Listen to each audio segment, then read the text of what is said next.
Hey, this is Jeff from Jeff Race to the Top. I'm here today to replace the rear subframe on the race car. I got some other stuff to replace with it, the right rear spring and some adjustable rear control arms. The idea is give me more adjustment on the camber and also a stiffer right rear spring since I'm loading it up all the time. Hopefully that'll give me, I don't know, better traction, a better feel. I'm not 100% sure. So let's see. Also, I gotta pull out some of the body, I guess the left side rear quarter fender area. It's starting to rub the tire. I can feel it going around the turns just in the backyard. Also, pull it out. Make it look a little better, all right? Anyway, let's go.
I'm done with the rear subframe on the BMW.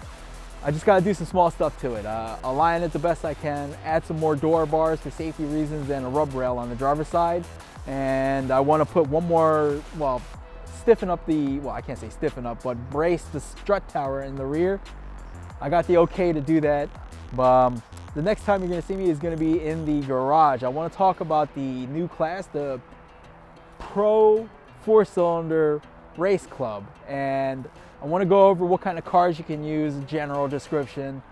If you go onto their Facebook page, gentlemen, it's called the Pro 4-cylinder race club. I'm gonna put a link in the description below and go over what kind of cars you can use and what minimal requirements you need to even be able to participate. So I'll see you at the garage.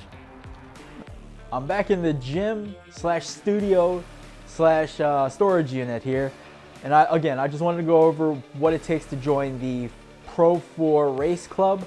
They got all this written down on their Facebook page, which is the link should be in the description below. I just wanted to read over the rules and go over it. If you really want to go, read it for yourself, it's on their Facebook page. Let's see. So the body, any four passenger car, front or rear wheel drive, stock. It has to be stock and stock wheelbase. Let's see, no CRXs, no convertibles, no minivans, no supercharged, turbocharged cars, and no trucks or two-seaters.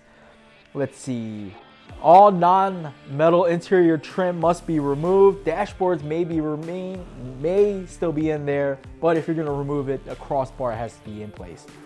Let's see, bodies must be strictly stock. Skinning is allowed, only doors, hoods, trunk, and trunk lid may be removed. Let's see, doors must be welded, bolted, or chained shut. Hood and trunk must be secured with hood parts. or hood pins parts. Pins, I meant. All right, let's see. Full stock floor, trunk floor, firewall, and rear wheel wells must remain intact. Holes must be covered with sheet metal. Okay. Let's see. Stock bumpers and covers only. Bumpers must be chained and have no sharp edges. May plate ends. I guess plate ends, 2 fenders for no hook effect. I'm not 100% sure what that means. I can always ask one of the guys, but it's in there. Aftermarket nose piece allowed. Must be confirmed to fit at reasonable or near factory dimensions. Pretty much, if you're hit it, you know what I mean, try to make it as stock as possible. Aftermarket nose pieces, bumper covers and stuff like that are allowed. No push bar or extend outside the bumper or beyond nose plates. All right.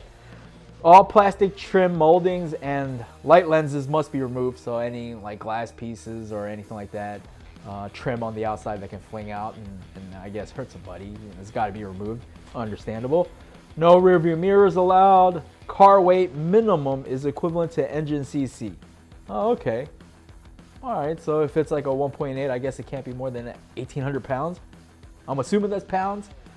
Let's see. Vehicle with T-tops or sunroofs must be covered with sheet metal. Understandable. You know, you don't want a big old hole in the top of your car. Airbags obviously must be removed. All right, on to the roll bars. Minimum of 1.5 inch outer diameter, I'm assuming it, and it's got to be at least a 0.095 thickness. Or I don't know, I'm not sure what DOM is. I'm not too entirely sure. Tubing must be plated to the unibody. So I guess it just can't be, you know, the pipe just can't be onto the ground. It's got to have some plate around it. All right, so we're on to the rub rails now. Door bars 1.25 or 1.75 inch round tubing max, 1 each, or 1/4 inch flat plate welded to the body. So I guess you can choose either or. All rub rails must be against the body, may not protrude more than 2 inches from the body. So it's got to be right up against the door on the driver's side, which makes sense. You don't want to stick it 3 feet out of there, you know what I mean? Saying, hey, you can't pass me. But anyway, flat plating allowed from bumper to fender on the outside of bumper to avoid hooking of bumpers. A lot of bumpers, but all right, so I get it. Flat plating, all right. So we're on to safety. Racing seat is a mandatory 4-point racing belt, fireproof suits, neck brace, and a snail-approved helmet from 2015 or newer at this current moment. And the drop-down window or a window net must be mandatory. You don't want to get flung out. All right, let's see. Race seats and belt must be mounted to the cage, not to the body. All right. When that cage moves, you want it to move with it instead of the cage moving into you with the seat bolted to the floor. Makes sense. Stock fuel tank is allowed in the front of rear axle. All right, so I guess the fuel tank has to be in front of the rear axle. You don't want it to stick in the rear and you get rear-ended. You don't want to go kablooey. But anyway, let's see what else. Battery may be relocated to the driver compartment and must be in a spill-proof container. If the battery is relocated, the disconnect switch should be utilized. So it's pretty self-explanatory. If you're going to move the battery, make sure it's in a box and have a disconnect on it. Let's see. If full containment is used, you may deduct 50 pounds from your minimal car weight. If Hans or Simpson device is used, you may deduct 50 pounds of your minimal car weight. So if you got extra safety, it's saying that you get given couple pounds here and there. All right, let's see what else. Now we're on to the exhaust. Headers are allowed and the exhaust must vent out past the driver. So wherever you're sitting at, that end of the tailpipe, that's where it's got to be, at least the minimal. And hey, cool, exhaust headers are allowed. That's pretty cool. All right, on to the suspension. Stock suspension, no race shocks, springs. Springs must marry up inside to outside. I'm not 100% sure what that means. I'm assuming that it's got to be all the same all the way around. Makes sense. Springs must be mounted to the factory mounts, and 2 spring rubbers are allowed. Okay, so I guess there's a rubber on the top and bottom. Makes sense. No alternating or modifying suspension arms or mounting points. So they want you to keep it as stock as possible. I mean, there are probably exceptions if you crashed and there's like, you know what I mean, you got to pull it out, and there's, as long as you call the tech guy, that's why I go on the website, you know, reach out to them, be like, hey, this is my situation, if you have to. Rear spindles may be replaced with heavier versions because of breakage. So again, that's a safety thing, you know.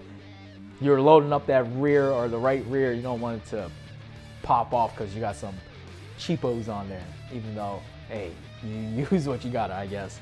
Onto the engine. Engine size and specification must be stock for year, make, and model. So I'm assuming if that engine, if there's a bigger engine, as long as it's within the same year, I'm assuming you can swap it out. Again, go on their website, you know, reach out to them, say, hey, can I use this for that? You know what I mean? I'm just reading what the rules are. So cold air intakes are allowed. Let's see, tuned computers are allowed. No antifreeze. They just want strict water. You don't want to, you know, get that all over the track. Let's see, no standalone engine management. I'm not sure what the difference between tuned computer and an engine management system is. I mean, you can have, you know, adjustability either or. So, but anyway, that's what it says on the rules.